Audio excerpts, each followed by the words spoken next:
अस्सलाम वालेकुम स्टूडेंट्स। तो आज जो हमने जो है ना 9th बायोलॉजी का टॉपिक है जी, चैप्टर नंबर 5। और टॉपिक जो है हमारे पास वो है मियोसिस। तो ये हमने आज जो है ना डिटेल से पढ़ना है।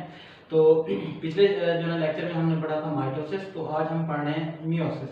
तो इसमें हम ना माइटोसिस और मियोसिस का थोड़ा सा डिफरेंस भी देखेंगे और क्या कहते हैं मियोसिस की थोड़ी सी जो है ना सिग्निफिकेंस या इंपॉर्टेंस भी देखेंगे और मियोसिस के बारे में पढ़ेंगे कि मियोसिस होती क्या है। तो आए आए चलते हैं जो है ना अपने टॉपिक की तरफ। तो देखिए मियोसिस मियोसिस जो है क्या कहते हैं, सबसे पहले मियोसिस किसने जो है ना डिस्कवर की थी, डिस्कवरी किसकी देखते हैं तो ऑस्कर हार्टविग एक जो है ना क्या कहते हैं जर्मन एक बायोलॉजिस्ट था जिसने 1876 के अंदर क्या कहते हैं मियोसिस जो डिवीजन है वो दरियाफ्त की थी। तो मियोसिस का जो वर्ड है जो है ना ये यूनानी जबान के वर्ड मियोन से लिया गया है, जिसका मतलब होता है to make smaller, to make smaller. Meiosis का जो वर्ड है वो मियोन से लिया गया है, जिसका मतलब होता है टू मेक स्मॉलर, यानी छोटे से छोटा कर देना। मतलब ये है, इसका मतलब ये होता है कि क्रोमोसोम्स की जो नंबर है उसकी जो तादाद है उसको हाफ कर देना। अब यहाँ पर देखें, अब टू मेक स्मॉलर, तो मियोसिस का जो वर्ड है वो मियोन से लिया गया है, जिसका मतलब क्या होता है टू मेक स्मॉलर। तो यहाँ पर देखें कि दो सेल हैं, दो पेरेंट सेल हैं, एक मेल का एक फीमेल का। इनके अंदर क्या होता है कि इन दोनों सेलों, ये जो दो सेल होते हैं ये क्या करते हैं, जब ये डिवाइड होते हैं, डिवाइड होने के बाद आगे जब ये डिवाइड होते हैं तो इनके अंदर नंबर ऑफ क्रोमोसोम्स जो है वो हाफ हाफ रह जाती है। तो यहाँ पर देखें एक सेल था फीमेल का, डिवाइड हुआ, उसके अंदर नंबर ऑफ क्रोमोसोम्स की तादाद क्या रहेगी, हाफ हाफ। आगे जो है एक मेल का जो है ना क्या कहते हैं सेल है जो डिवाइड हुआ, आगे जो दो सेल बने, एक सेल से दो सेल बने। अब जो मेल का सेल था उसको हम कहते हैं पेरेंट सेल। जब वो डिवाइड हुआ तो आगे देखें दो सेल बने, तो क्या हुआ कि उसके अंदर number of chromosomes half half रह गए। तो यहाँ पर देखें वर्ड जो है मियोन, मियोन का मतलब क्या था टू मेक स्मॉलर। तो यहाँ पर देखें सेल क्या होता जा रहा है, नंबर ऑफ क्रोमोसोम्स उसमें रिडक्शन होती जा रही है, यानी नंबर ऑफ क्रोमोसोम्स की तादाद हाफ हाफ होती जा रही है। तो हम क्या कहते हैं कि इसने ऑस्कर हार्टविग ने जो है ना चौका इस मियोन से जो है ना एक वर्ड निकाला जिसे हम कहते हैं मियोसिस। यानी मियोसिस एक ऐसी डिवीजन होती है, यानी कि ऐसी डिवीजन की टाइप है जिसमें नंबर ऑफ क्रोमोसोम जो होते हैं, एक सेल जब डिवाइड होकर दो या चार सेल बनाता है तो अगले सेलों के अंदर नंबर ऑफ क्रोमोसोम की तादाद जो है वो हाफ हाफ हो जाती है। तो हम इसको कैसे डिफाइन करेंगे, तो हम कहते हैं कि it is the division in which daughter cells receive half number of chromosomes. अब यहां पर देखें डॉटर सेल क्या होते हैं, हमने कहा कि वो सेल जो डिवाइड होते हैं और नए सेल बनाते हैं उन सेलों को हम पेरेंट सेल का नाम देते हैं, और उनसे आगे बनने वाले सेल ये देखें ये है डॉटर सेल।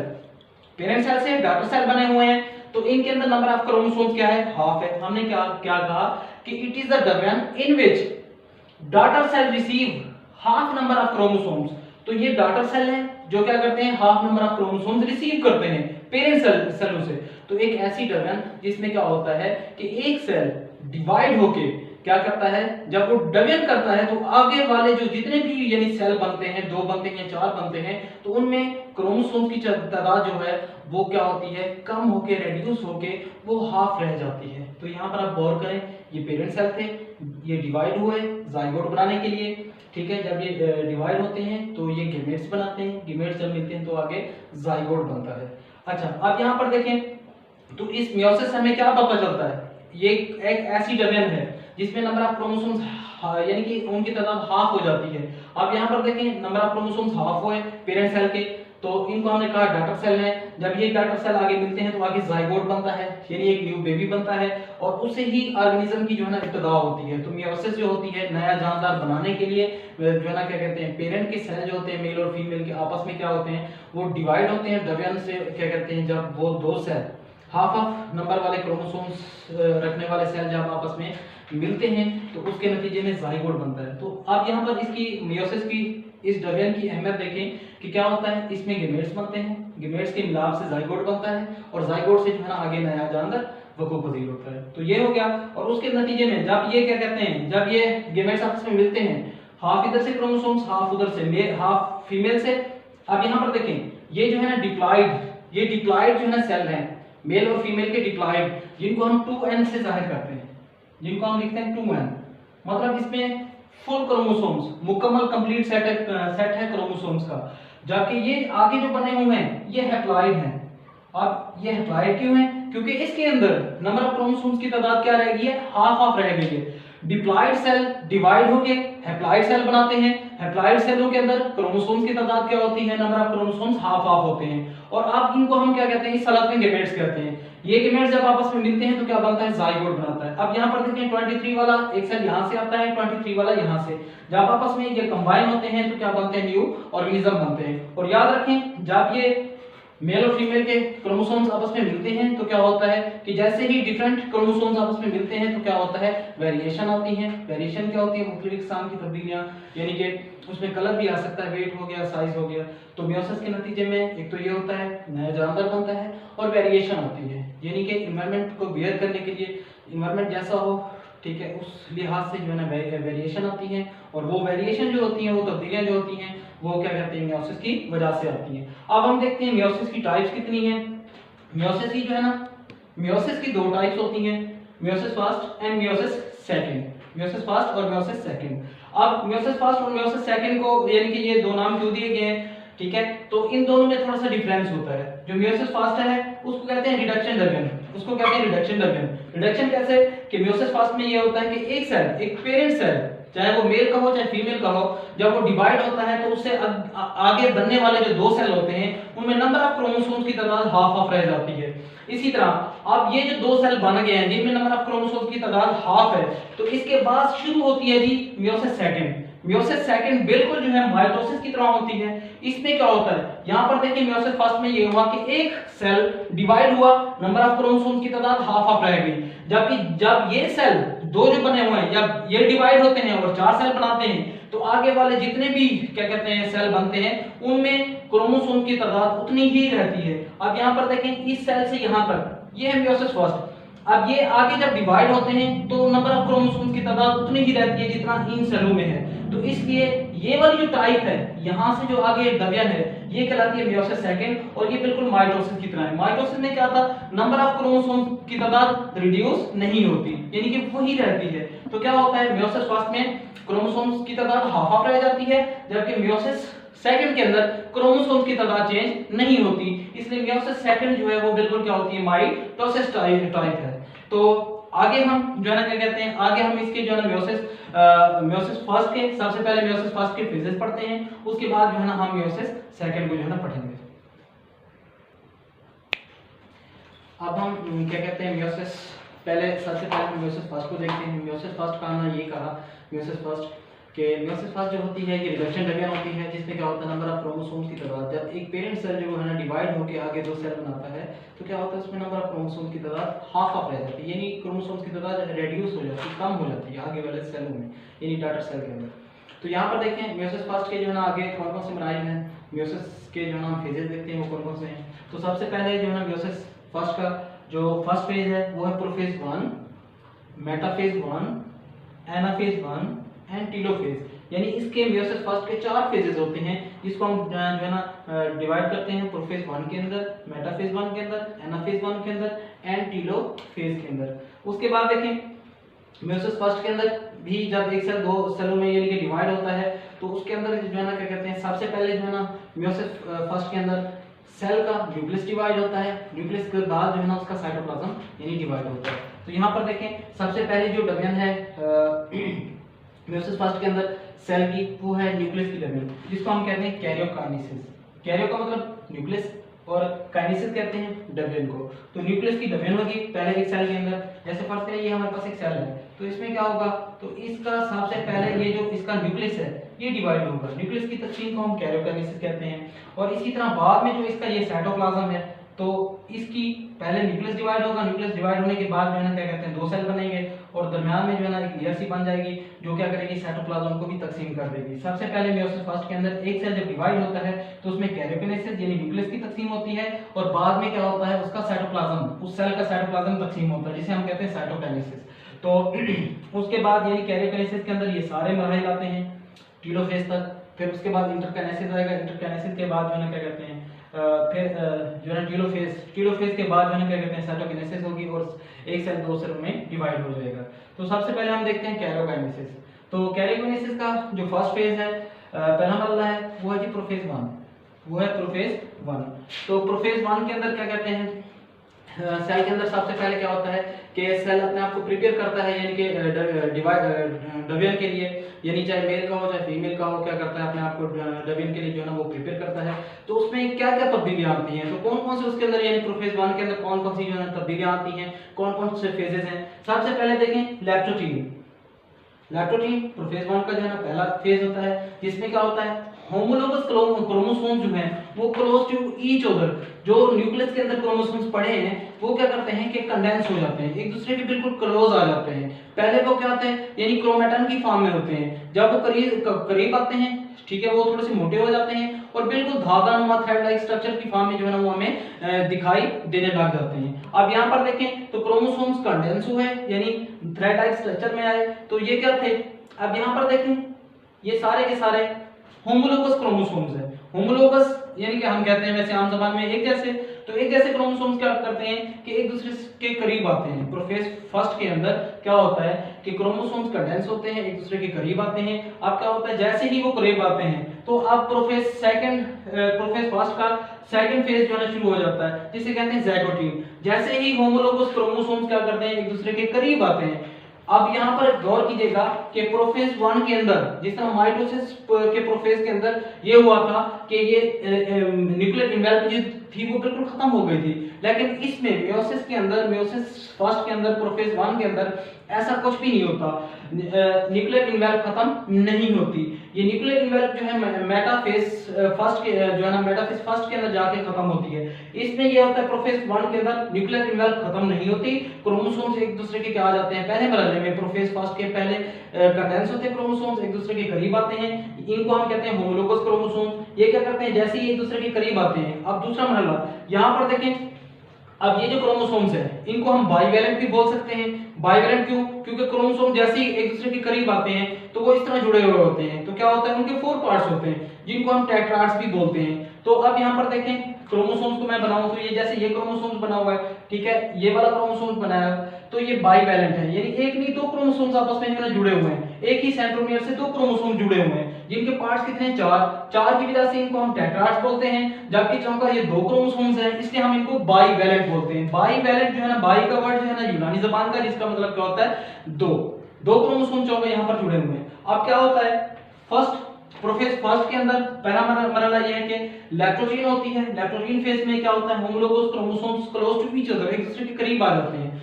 अब जैसे ही वो एक दूसरे के करीब आते हैं तो क्या होता है लेंथ वाइज पेयरिंग हो जाती है। होमोलोगस क्रोमोसोम जो होते हैं दो बाइवैलेंट जो हैं, 2 बाइवैलेंट क्रोमोसोम्स ये वाला और ये वाला एक दूसरे के जैसे ही करीब आते हैं तो इनकी लेंथ वाइज पेयरिंग हो जाती है। अब लेंथ वाइज जैसे ही यहाँ पर देखें लेंथ वाइज पेयरिंग हुई तो इस लेंथ वाइज पेयरिंग को हम कहते हैं सिनेप्सिस। क्या कहते हैं सिनेप्सिस। लेंथ वाइज पेयरिंग को हम कहते हैं सिनेप्सिस। और जिस मकान से ये जुड़ते हैं उन मकान को ये देखें लेंथ वाइज पेयरिंग हुई, क्रोमोसोम्स एक दूसरे के लेंथ वाइज आपस में मिल गए, ऐसे जुड़ गए, तो उस मकान को जहां पर ये जुड़े होते हैं उसे हम बोलते हैं कियास्मेटा। ठीक है, लेंथ वाइज पेयरिंग को सिनेप्सिस, इस तरह लेंथ वाइज जो पेयरिंग है बराबरी की, बराबर बेस पे आके ऐसे मिल जाना, ठीक है, इसको बोलते हैं सिनेप्सिस। जिस मकान से ये देखें जिस मकान से क्रोमोसोम जुड़े हुए हैं उस मकान को हम बोलते हैं कियास्मेटा। अब यहाँ पर क्या होता है जैसे ही अब थर्ड इसका प्रोफेज फर्स्ट का थर्ड फेज जो है वो है पैकिटीन। पैकिटीन में क्या होता है, पैकिटीन बोला या पैकिटीन, तो इसमें क्या होता है जैसे ही होमोलोगस क्रोमोसोम्स एक दूसरे के करीब आते हैं, जुड़ जाते हैं, जैसे ही वो जुड़ते हैं तो क्या होता है कि उनके सेगमेंट जो है वो चेंज हो जाते हैं। ए वाले का पार्ट बी पे और बी वाले का पार्ट ए पे चला जाता है। यहाँ पर मैंने देखें कि जैसे ही कियास्मेटा बने, कियास्मेटा के बाद क्या हुआ कि प्रोफेज फर्स्ट का पैकिटीन का जो मरहला है वो शुरू हो जाता है, जिसमें क्या होता है जैसे ही क्रोमोसोम्स एक दूसरे के करीब आते हैं, कंडेंस होते हैं, तो उनके आपस में सेगमेंट जो है ना वो चेंज हो जाते हैं, जिसको हम बोलते हैं क्रॉसिंग ओवर। इस क्रॉसिंग ओवर की वजह से बहुत सारी वेरिएशन आती हैं, यानी कि कलर चेंज हो सकता है, जो है ना हाइट, वेट, ये तमाम चीजें जो है क्या कहते हैं वेरिएशन जो है ना इनमें वेरिएशन आ सकती है क्रॉसिंग ओवर की वजह से। तो क्या होता है अब यहाँ पर देखें तो पैकिटीन हुआ, यानी कि पैकेजिंग फेज यहाँ पर हुआ, क्या हुआ कि क्रॉसिंग ओवर हुई, सेगमेंट क्रोमोसोम्स के चेंज हुए। तो यहाँ पर देखें इसके पार्ट इधर चले गए, उसके पार्ट उधर चले गए, जिससे क्या हुआ, जीन का तबादला हुआ, जिसके नतीजे में क्या आती है, वेरिएशन आती है। ठीक है, तो अब प्रोफेज फास्ट का जो है ना हम देखते हैं फोर्थ जो है ना फेज इसका डिप्लोइडिंग। अब क्या होता है, क्रोमोसोम्स एक दूसरे से सेपरेट होते हैं। तो यहाँ पर क्या था, पहले क्रोमोसोम्स इकट्ठे एक दूसरे के क्लोज आए थे, फिर जो है ना इनकी सेपरेशन शुरू होती है। सेपरेशन शुरू होने के नतीजे में क्या होता है कि ये एक दूसरे से जब जुदा होते हैं तो इस वाला पार्ट इधर ट्रांसफर हो जाता है और इसका कुछ पार्ट इधर ट्रांसफर हो जाता है, यानी क्रॉसिंग ओवर हो जाती है। तो क्रोमोसोम्स एक दूसरे से खींचते चले जाते हैं और लास्ट में प्रोफेज फर्स्ट के अंदर क्या होता है, डायग्नेसिस हो जाती है, यानी फुली सेपरेशन अकर हो जाती है, जिसमें क्रोमोसोम्स एक दूसरे से बिल्कुल क्या हो जाते हैं, यानी कि 23 एक साइड पे और 23 दूसरी साइड पे जो है ना चले जाते हैं क्रॉसिंग ओवर के बाद। तो ये हमारा जो है ना फर्स्ट, ये पहला मरहला है जिसको हम बोलते हैं जी प्रोफेज फर्स्ट। उसके बाद हम देखते हैं मेटाफेज फर्स्ट को। अब ये देखें कि क्या कहते हैं, डायग्नेसिस के अंदर हमने ये देखा था कि सेपरेशन स्टार्ट यानी कि होने लगती है, यानी कि फुली सेपरेट नहीं होते, यानी कि उसका सेपरेशन होना शुरू हो जाती है, यानी कि फुली यानी स्टार्ट हो जाती है वहां से सेपरेशन। तो उसमें क्या होता है, अब हम हमारे पास नेक्स्ट जो फेज है इसका मेयोसिस फर्स्ट का, वो है मेटाफेज फर्स्ट। तो मेटा का मतलब क्या होता है, दरमियान में। तो इस ये एक ऐसी हालत होती है जिसमें क्रोमोसोम जो है अपने आप को दरमियान में जो है ना वो अरेंज करते हैं न्यूक्लियस के जो है ना क्या कहते हैं बिल्कुल सेंटर में। अब इसमें क्या होता है, इसमें ये होता है कि जो न्यूक्लियर इन्वेल्प थी वो खत्म हो जाती है। अब क्या होता है, न्यूक्लियस के ऊपर जो सेंट्रोसोम था जिसमें क्या कहते हैं जो कापीड होके क्या बनाता है, दो सेंट्रियोल्स बना देता है। वो सेंट्रियोल जो है ना मेटाफेज के अंदर वो एक साइड पे चला जाता है और दूसरा सेल की दूसरी साइड पे चला जाता है। अब इसमें क्या होता है कि सेंट्रियोल से जो है ना क्या कहते हैं हमने पढ़ा था कि क्या कहते हैं ट्यूबुलर प्रोटीन के धागे निकलते हैं, जिनको कुछ को हम जो है ना क्या कहते हैं, कुछ को एस्टर्स बोलते हैं, कुछ को हम बोलते हैं पोलर माइक्रोट्यूब्यूल्स और कुछ को बोलते हैं स्पिंडल फाइबर। तो माइटोसिस में हमने ये सारा जो है ना पढ़ लिया था। तो स्पिंडल फाइबर क्या करते हैं, स्पिंडल फाइबर ऐसे ट्यूबुलर प्रोटीन के बने हुए धागे होते हैं जो कि आके क्या करते हैं, या कैनेटोकोर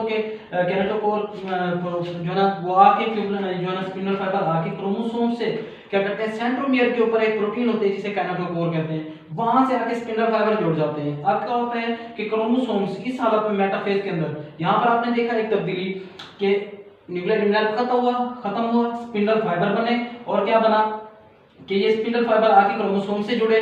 ये इन्होंने क्रोमोसोम्स को जो है ना बिल्कुल मिड में, सेल के बिल्कुल मिड में जो है ना तरतीब दे दिया। तो जबकि माइटोसिस के अंदर क्या था कि माइटोसिस के मेटाफेज के अंदर क्या था कि न्यूक्लियर इन्वेल्प प्रोफेज में ही खत्म हो गई थी, जबकि मियोसिस के अंदर, मियोसिस फर्स्ट के अंदर आप देख रहे हैं कि मेटाफेज के अंदर न्यूक्लियर इन्वेल्प जो है ना खत्म हुआ। अब क्या होता है, क्रोमोसोम्स अपने आप को यहाँ पर स्पिंडल फाइबर यहाँ से जुड़ जाते हैं, क्रोमोसोम्स बिल्कुल दरमियान में आ जाते हैं metaphase meiosis first metaphase first के अंदर। तो क्या होता है कि क्रोमोसोम जब दरमियान में आते हैं तो एक प्लेट की फॉर्म में, अब यहाँ पर देखें पोलर माइक्रोट्यूब्यूल्स आपस में जब जुड़ते हैं तो ये एक सेल के अंदर एक प्लेट नुमा जो है ना शक्ल बन जाती है, जिसको हम बोलते हैं मेटाफेज प्लेट। अब चौका क्रोमोसोम दरमियान में होते हैं इसलिए हम बोलते हैं इसे एक्विटोरियल प्लेट। एक्विटोरियल का मतलब होता है दरमियान में, मिड में।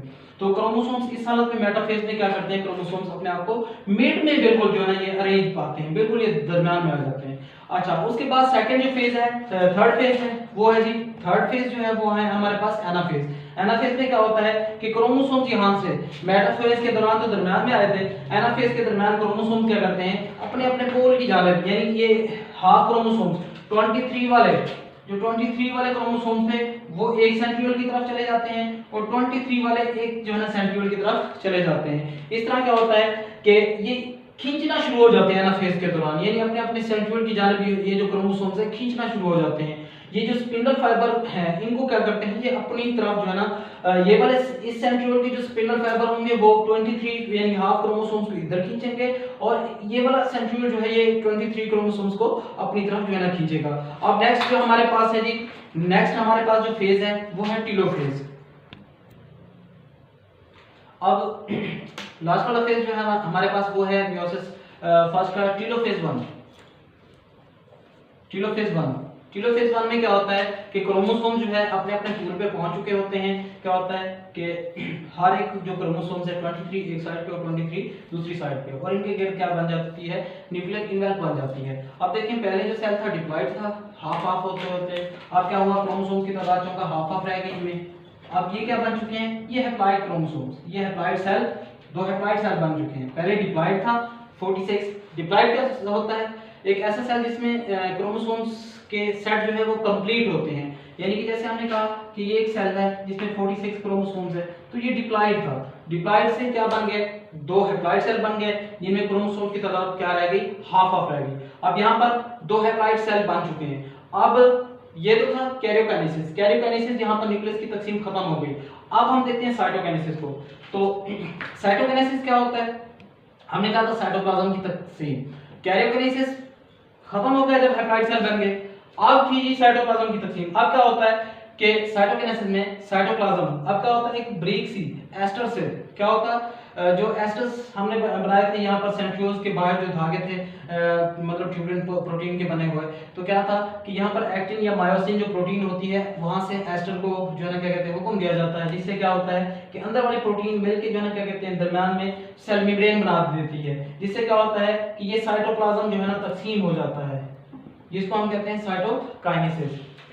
तो यहाँ पर देखें, अब एक से दो सेल बन चुके हैं, एक से दो सेल बन चुके हैं, तो number of chromosomes half of रह गए। तो ये थी मियोसिस फर्स्ट।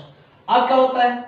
मियोसिस फर्स्ट जैसे ही मुकम्मल हुई उसके बाद साइटोप्लाज्म की तकसीम के बाद सेल थोड़ी देर के लिए जो है ना स्टॉप हो जाता है, यानी रेस्टिंग फेज में आ जाता है, जिसे हम बोलते हैं इंटरकाइनेसिस। ये थोड़ा सा वक्फा होता है जिसमें सेल अपने आप को स्टॉप कर लेता है डिवाइड होने से।